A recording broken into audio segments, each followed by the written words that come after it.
1,84,00,000 योनियों में धक्के खाते हैं, भटकते हैं। कोई बकरा बनता है, कोई बोक बनता है।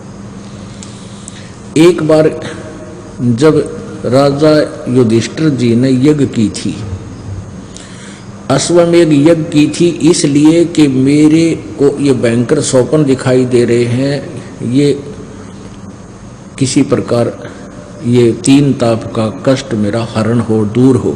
तो श्री कृष्ण जी के बताए अनुसार साधना की गई थी और उसमें एक यज्ञ की गई थी और उसमें एक टर्म एंड कंडीशन रख दी थी कि सभी संत, ऋषि, महापुरुष, देवता सभी को आमंत्रित करो और जब सब भोजन खा लेंगे, भोजन जब खा लेंगे तो ये शंख, एक शंख रख दिया अलग से, एक सुसज्जित स्टेज बनाकर एक आसन पर, कि ये शंख अपने आप बजेगा। यदि शंख बज गया तो समझो आपकी यज्ञ पूर्ण होगी, यानी तुम्हारा संकट निवारण हो जाएगा, अन्यथा नहीं होगी। तो उस यज्ञ में कौन आगे थे? 33 करोड़ देवता, 88,000 ऋषि, 12 करोड़ ब्राह्मण और ब्रह्मा विष्णु महेश गुप्त रूप में, और साथ में ये ज्योति निरंजन काल भी अन्य रूप धारण करके आ गया था और सभी ने भोजन कर लिया था, वो शंख नहीं बजा। तब श्री कृष्ण जी में प्रेरणा दी परमात्मा ने अपनी सतिथि को जीवित रखने के लिए। तो श्री कृष्ण जी ने भी भोजन खा लिया था। अब युधिष्ठिर जी ने पूछा, प्रभु हमारे पाप गणे हैं, हमने बहुत जुल्म किया महाभारत के युद्ध में, जिस कारण से हमारी यज्ञ पूर्ण नहीं हुई, शंख नहीं बजा और सभी ने भोजन खा लिया। प्रभु हम घने पापी हैं। श्री कृष्ण जी ने कहा था, भाई इसमें शंख बजाने वाला कोई साधक है ही नहीं, और ये जितने दिखाई देते ना अपने, ये भक्त नहीं है, ये ऋषि, ये मोक्ष मार्ग को पर नहीं लगे हुए ब्रह्मा, ये सभी देवता जितने 33 करोड़ देवता, 88,000 ऋषि,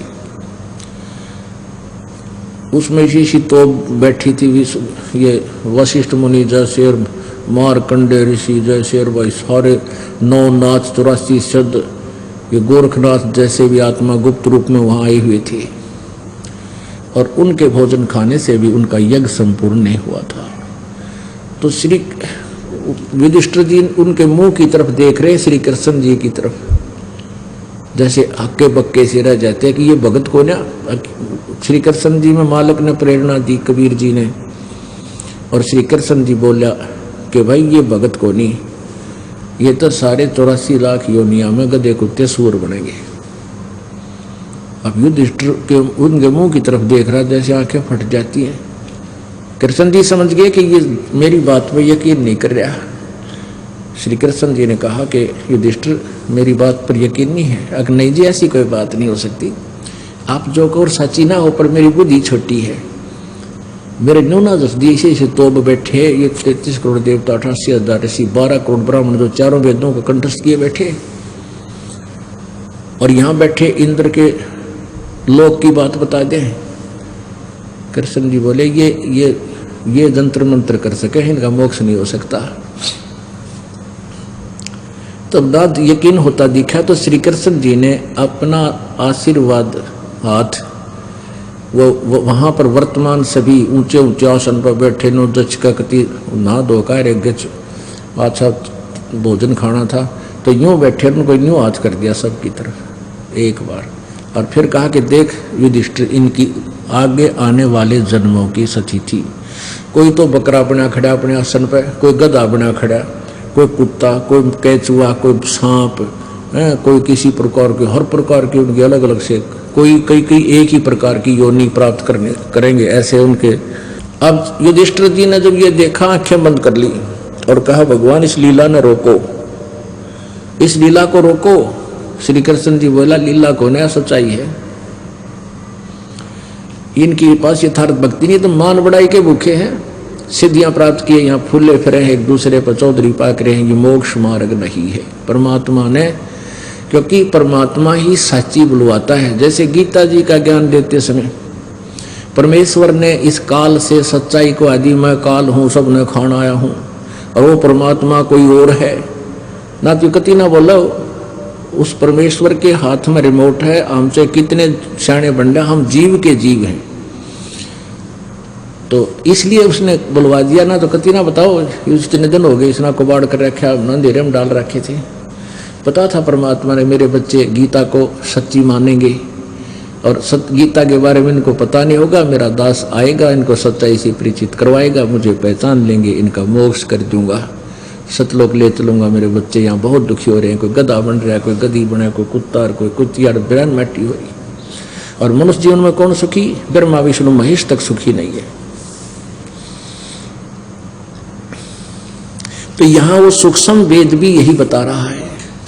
88 ना गए 24 पर चोख, ये 24 अवतार इस विष्णु जी के और आदि ये 24 अवतार भगवान के, ये भी नहीं पार हो सकते। 33 पर तलब है, कोई बकरा कोई बोक। 33 करोड़ देवता भी कहते हैं ये भी कोई बकरा बनेगा कोई बोक, यानी 84 लाख योनियों में जाएंगे। 88 5 में 25 में पूछे, ये तो अस्थिर है नहीं कभी मुकाम के बेकूच।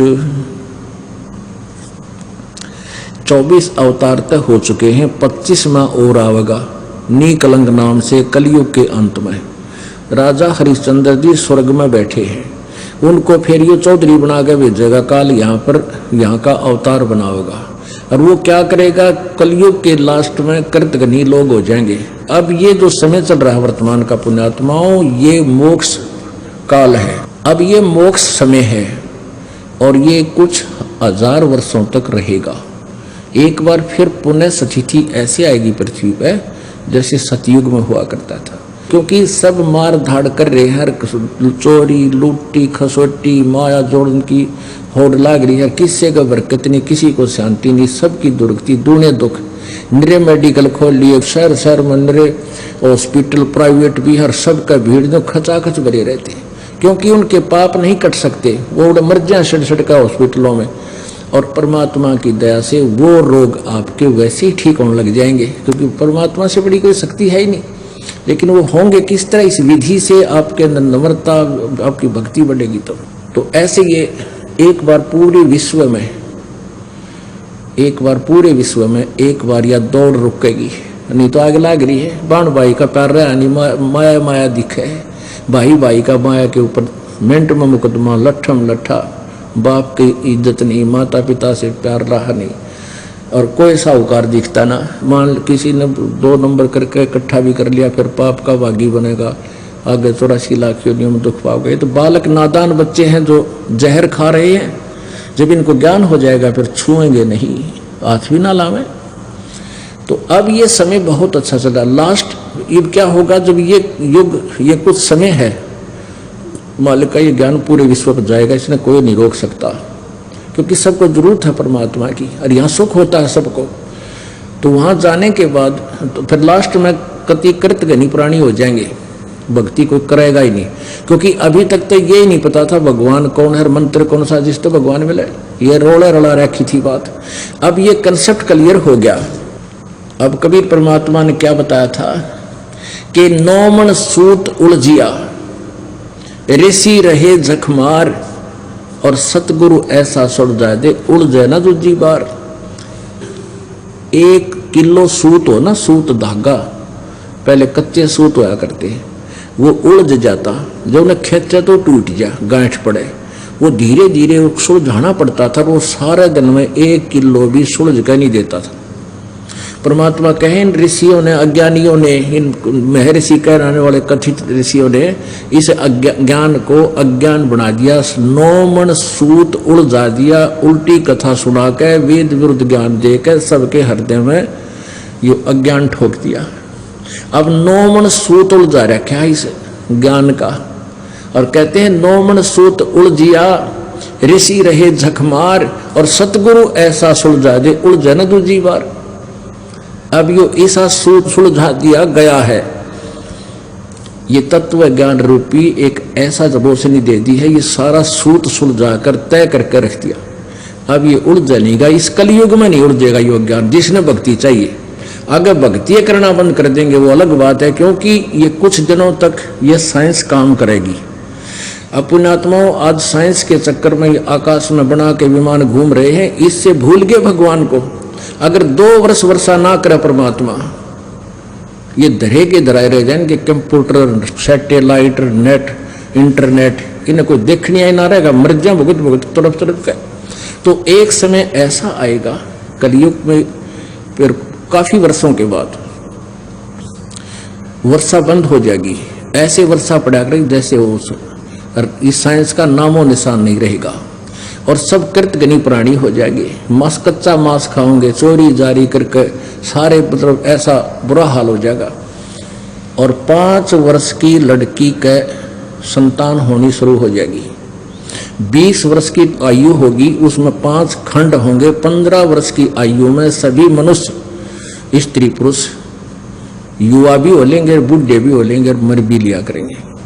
और बिल खोद के, क्योंकि कद बहुत छोटा हो जाएगा, 1.5 फुट का, और पूरी पृथ्वी पर जैसे कीड़े मकोड़े हुआ करें, इतनी जनसंख्या हो जाएगी। बिल खोद खोद का अपने वो मकान बना लिया करेंगे। और फिर इतने कृतघ्नी हो जाएंगे, भगवान का कोई नाम रख लेगा नहीं, सभी दुष्ट हो जाएंगे।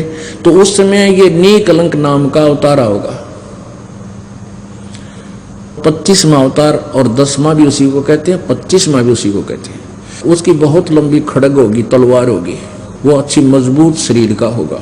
और फिर इनको ऐसे काटेगा जैसे अड़ंगा काटा कर किसान खेत में, इन सभी को मारेगा। उस समय किसी के हृदय में जरा सा भी कोई परमात्मा की जगह बची हुई होगी। वो कौन होंगे? वो आप में से होंगे, क्योंकि जो ई पार हो गए, पूरा विश्वास करके, भक्ति सत करके, मर्यादा में रहे तो पार हो जाएंगे। और कुछ रह गए, काल के हाथ लग जाएंगे, उनका फिर मनुष्य जन्म होता रहेगा इस पुण्य के कारण। और भक्ति आगे करेंगे नहीं, वो पुण्य ही उनके कई जन्मों तक चलते रहेंगे। फिर थोड़ी बहुत चाह उनके भगवान की फिर भी रही रहेगी, उसमें फिर वो बचेंगे। और जमीन जो है 3 हाथ समझो, 4.5 फुट नीचे तक, इसमें ऊपर से लेकर 4.5 फुट तक उपजाऊ अंश नहीं रहेगा। आप देख रहे हो, एक फसल को तैयार करने के लिए दे खाद पे खाद, ये दे खाद पे खाद, ये यूरिया और फलाना, और कितने कट्टे इसमें जहर ठोकर लाए गए। अंत में यह कति निष्क्रिय हो जाएगी, यह योग्य नहीं रहेगी काश्त करने की, उपजाऊ नहीं रहेगी। तो फिर क्या होगा कि फिर बहुत जबरदस्त वर्षा होगी, पूरी पृथ्वी पर जल ही जल कई फुट खड़ा हो जाएगा। और कई वर्षों में जाकर के वो धीरे धीरे सूखेगा। और नीचे जो जहर चला गया पृथ्वी में, वो ऊपर आएगा, ऊपर आकर के वो ऊपरली सतह पर, पृथ्वी को नीचे से फिर घास जमेगा, ऊपरली सतह पर वो विष खत्म हो जाएगा। और नीचे से उपजाऊ अंश काफी वर्षों तक जब उसमें खड़ा रहने से फिर घास फूस पैदा होगा पृथ्वी पर, पेड़ पौधे हो जाएंगे हरिये पे। और वातावरण दूषित होने के कारण आपका कद घट जाएगा, इस जीव का कद, हाइट कम होती चली जाएगी। तो प्रदूषण को फिर ये वृक्ष ठीक करेंगे, पूरी पृथ्वी पर वन ही वन हो जाएंगे। और सारे जो प्रदूषण को, वन ऑक्सीजन को छोड़ेंगे, कार्बन डाइऑक्साइड ग्रहण करेंगे। इस प्रकार ये पूरे वातावरण को फिर परिवर्तित कर देंगे। और फिर क्या होगा कि माता पिता तो छोटे छोटे हुआ करेंगे, और बेटा बेटी उनसे दुगनी उम्र के, दुगनी हाइट के होने लग जाएंगे कुछ ही दिनों में। और फिर सतयुग प्रारंभ हो जाएगा। और जो अच्छी आत्माएं फिर सतयुग में जन्म लेंगी, लेकिन वो होंगी वही जो अब विचलित रह जाएंगी, और ईप पार होगी, उनका फिर जन्म नहीं होगा। वहां आपकी ऐसे ही मनुष्य जीवन होगा, आपका ऐसा ही परिवार होगा। जैसे आप यहाँ जन्मे तो आपको धीरे धीरे आपका पूरा एक संसार बस गया, ऐसे ही वहां आपका एक परिवार होगा। जो अच्छी आत्माएं आपके बच्चे हैं, अगर वो भक्ति करके तो जो के तो ये बच्चे आपके साथ वहीं आ लेंगे। और वहां पर आपको बहुत अच्छी अवस्था होगी, और वहां से भी आपको अलग से परिवार आपका उसी तरह होगा। और मृत्यु नहीं, बुढ़ापा नहीं, और किसी चीज का अभाव नहीं। तो यहाँ जो प्रसंग चल रहा था, 88-5 में 2500 में पूछे, ये तो अस्थिर है नहीं, कबे मुकाम कबे कूच। 88,000 ऋषियों में, और ब्रह्मा विष्णु महेश, माया और धर्मराया, इन पांचों को मैं, और फिर ये तो अस्थिर है नहीं, और कदे मुकाम कदे कूच, यानी इनकी भी सबकी जन्म मृत्यु होती है। ये स्थिर नहीं है, ये अविनाशी नहीं है। 10वां तो अवतारे है हिमालय का नीर, बहुत तक गोते खाएंगे सतगुरु कहे कबीर। शब्द संदेशा कहते हूँ बिन बिन भेद विचार, इसको माया जानियो 9-10वां अवतारे। माया माने ये भी जन्म मृत्यु के अंदर माया के खिलौने हैं। 9वां और 10वें जो अवतार हैं ये भी माया ही के अंदर, काल के अंदर ही उलझ पुलझ हैं। कृष्ण कन्हैया राम है ये बलि 52 अवतार, अरणा कुश नरसिंह है सब माया विस्तार। वो तो अचल अनूप है नूरी दे शरीर, वो परमात्मा और है जिसका नूरी शरीर है, तेजोमय शरीर है, तेज पुंज का शरीर है। अब हमारा शरीर है 5 तत्वों के पुंज का, पुंज माने समूह, 5 तत्वों का पुंज है, और वो केवल एक नूरी तेज पुंज का शरीर है परमात्मा का। निराकार शरीर है मालिक, निराकार है परमात्मा, निराकार नहीं नर आकार, मनुष्य जैसा साकार है। धरता को करता कहें बड़ा अंदेशा मोहे, पारस पद भेंटा नहीं जिसको कहिए लोए। लोक अलोक द्वीप सब पूर्ण पद प्रकाश, धौल धरनी सब जावेंगे थिर रसी आकाश।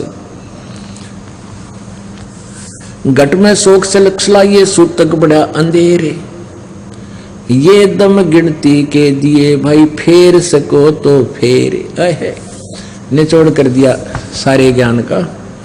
क्या बताते हैं कि घट में सूतक बढ़िया, सब के अंदर जो ना शोक सिलसिला, ये सूतक बढ़िया अंधेरे।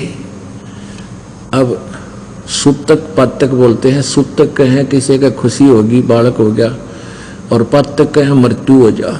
कहते हैं दुख और गम ये तो यहाँ आपके सदा बने रहेंगे थोड़े बहुत, और ये दम गिनती के दिए भाई फेर सके तो फेर, ये गिन के मनुष्य जीवन दे रखा आपको, आपके श्वासों की गिनती करके आपका जीवन निर्धारित किया हुआ।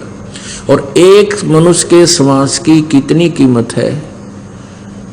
होय होय कहता हूँ कई जात हूँ कहूँ बजा कर ढोल, और श्वास जो बिना नाम के जात है ये 3 लोक का मोल, कबीर जी कहते हैं। अब क्या बताते हैं कि घट में शोक सिलसिला और सूतक बड़ा अंधेर, ये दम गिनती कीजिए तो फेर से कहते फेर। अब कोई कहता जी मैंने नाम ना जपया 2 दिन, क्यों नहीं जपया भाई? अब टेंशन सी होगी थी। अच्छा भाई टेंशन में नाम में छोड़ा तने, रोटी खानी छोड़ी ना, पानी पीना छोड़ा ना भाई, और टाइम लगा जब सिनेमा भी देखा तने है तेरा गजब भैया। और छोटी मोटी, क्योंकि आप बहुत ज्यादा पाप से ग्रस्त हैं। धीरे धीरे जैसे कपड़ा घना मैला हो गया, एक बार साबुन लाया तो थोड़ा सा कुछ दिखेगा, अखाई साफ होने लग गया, फिर 2 बार 3 बार 4 बार साबुन सुबुन लाने से फिर उज्जवल होगा। तो ऐसे ही आप जी भक्ति कर रहे हो, धीरे धीरे आपके युगों युगों के ढेर हैं पाप कर्मों के, और ये साबुन और जल अभी प्राप्त हुआ ही शुरू है आप लगाने इसमें, अब देखना निर्मल हो जाओगे। तो इस दौरान, अब जैसे इस दौरान जो जीवन है आपका, इसमें थोड़ी बहुत ठूठा बनी रहा करे, और भक्ति नहीं छोड़नी चाहिए। भक्ति करें पार पड़ेगी, नहीं तो फिर भक्ति छूट गई और ये तो और ज्यादा बढ़ जाएंगे चूचात है। एक समय एक दरोगा जी घोड़ी पर चढ़ा जा था, कहीं आ रहा था SHO, और गर्मियों के का समय मौसम था, उस घोड़ी को भी प्यास लग आई और खुद को भी बहुत जोर की प्यास लग रही। एक किसान रहट के द्वारा पानी निकाल रहा था, सिंचाई कर रहा था अपने खेत में। पहले रहट होते थे, पुली सी लगाई जाती थी, ऊपर पुली के ऊपर चैन के ऊपर बाल्टियां वेल्ड करके नीचे से भरकर आती थी, वह पुली घुमाई जाती थी बैलों के द्वारा, जैसे कोल्लू घुमाया करें। तो पहले इसे जुगाड़ होया करते, एक लंबा सा लठ लेकर उसकी पाठ बनाया करते, कोल्लू में डालकर वो सारा जुगाड़ को कि तो वो पुड़ी चर्रक करे जो वो चाल है, कुछ कोल्लू चर्र चू वो ऐसे चलता था। नीचे पानी भरका था तो लोड में वो पुड़ी में चू चर ये होती रहती थी। अब दरोगा जी ने देखा कि सामने पानी निकल रहा है, वहां पानी मैं भी पीऊंगा और अपनी घोड़ी को भी पियाऊंगा। और घोड़ी पर चढ़ा और उसके निकट आया तो घोड़ी उस रेट्स के चलने से वो चू जो हो रही थी, ची चू जो चल रही थी, उसने बिदक गई और बिदक कर दूर बाज गई। दरोगा जी गुस्से में कहने लगे, रहो रेट वाले, इस चू को बंद कर, मेरी घोड़ी डरती है।